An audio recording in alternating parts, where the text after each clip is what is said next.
My name is Pius Masai Mwachi, disaster management expert, a former Deputy Director of National Disaster Management Unit Kenya, and a lecturer at Masinde Muliro University at the moment.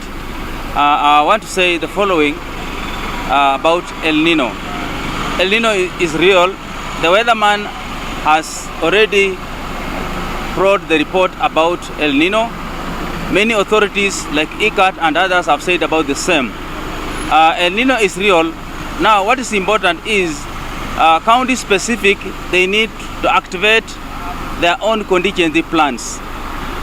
Within the plans, they need to organize in a manner that they sensitize their communities to prepare to receive El Nino. El Nino is real, and without preparedness, we might find challenges in terms of the response. So it's important that each and every specific county specific, they need to have their own plans because every county is unique. From the lessons learned that when El Nino comes, it comes with many things. And it's important to know that also El Nino has advantages in terms of water harvesting and making use of those rains water. And also it has challenges in terms of causing floods, landslide, building collapse, structural collapse, even washing away roads, vehicles, and even human beings. It is important that each and unique county need to sensitize their own people, and people should not take this one for granted. Because if they take it for granted, they may be in a problem in that they'll be unplanned. And without plan, you may have a lot of challenges with the communities. So those communities, like for example, the counties that may have a lot of rainfall, like the way the weatherman has already said, it's important that each specific governor through the disaster director need to have plans communicating to the people. And people need to take it seriously in that they need to be aware that without plans, they'll be affected. So that when El Nino is still coming, and it's coming slowly, they need to do what we call pre-planning, and then when it's already on set, activating the really contingency plans. In those contingency plans, they specify what hazards may affect the people.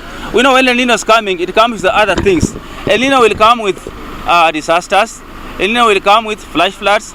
El Nino will come with also hunger, because if they don't plan very well, it will cause a big problem. It calls now institutions, individuals, and business community to think about it very well, in that they need to plan well. They have stocks of food.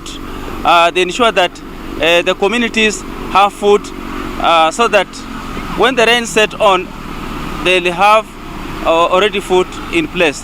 And those areas that have been affected with El Nino or flash floods in the past, it's important for them to use it as a lesson learned. It's not good to lose lives the way you have seen in the past, like in Kitui, people crossing a river knowing that the water can wash them away. And during El Nino, I advise the common mwananchi to take note of this one, that every person needs to have his own, her own contingency plans, to know that they understand their environment very well. They need to ensure that they have plans for themselves about food, about their children going to school, about transport, and about river crossing. If they have rivers there or any places that water affects them, they need to know that they should not cross a river if it's full. And maybe yes. In summary, as a country, do you think we are prepared for these floods or not? As a country, I may say the preparedness is a ratio of 0 to 10, maybe a 6, because there's a lot to be done. The national legislation for Kenya, I've not seen it. It's not yet out. I know some counties have already their own legislation, but what's important is planning and having budgets so that they have resources to prevent and also to respond with such a kind of disasters coming by such a kind of disasters like El Nino.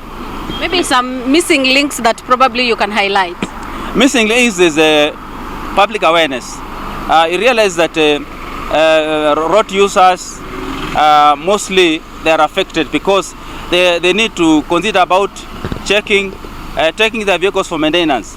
so that they be with all facilities required for the weather, change tires, ensure the lighting are adequate, the braking system are okay, so that in case of the the NINO rain stepping in, they'll be ready. And also they be aware that if there are water coming on the road, crossing the road, they should not use the road until the water subsides. Because we have seen in the past, we lose lives because people failing to take heed. Passengers, don't allow just a driver to drive you across the water. Tell the driver we are not safe. Because safety begins with me and you. If you don't take your own safety, saying that let us just go, you'll go and you'll lose your lives, you'll lose the vehicle, and everybody, every property will have been lost. So what is important is everybody must take responsibility, even the pedestrians. Okay, yeah. Year in, year out, we've been having these floods, people losing lives and property as well.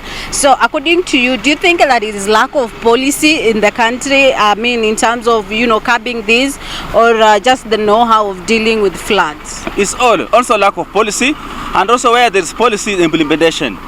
Because there are many countries, they have their disaster acts, but where is the implementation? So those people also who are employed to do that work, some of them they are incapacitated. They are given responsibilities, but they cannot actualize.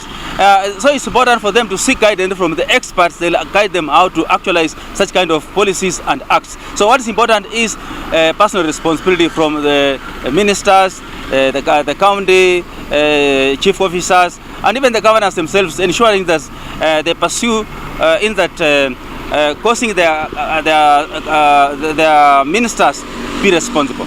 Like today, the county government of Kakamega, Governor FBA Parasa had a meeting with the Rampi constituency about the sub-county meeting the stakeholders. He talked about this one. He said the Kakamega County is prepared.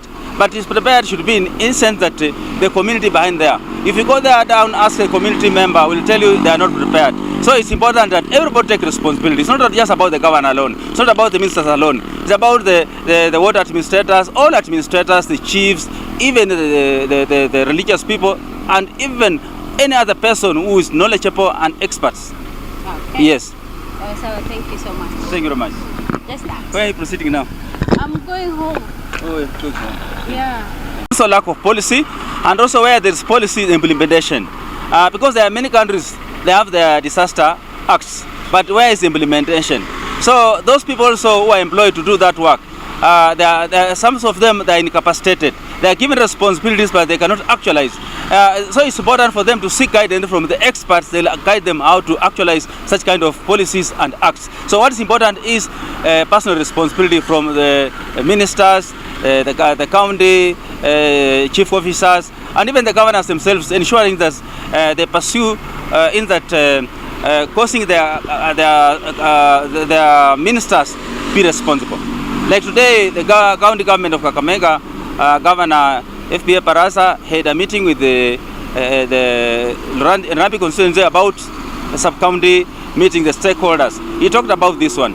He said the Kakamega County is prepared. But is prepared should be in sense that the community behind there. If you go there down, ask a community member, will tell you they are not prepared.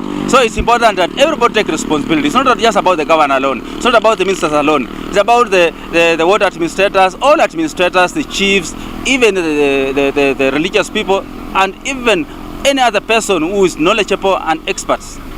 Okay. Yes. So thank you so much. Thank you very much. Just that. Where are you proceeding now? I'm going home. Oh, good. Yeah.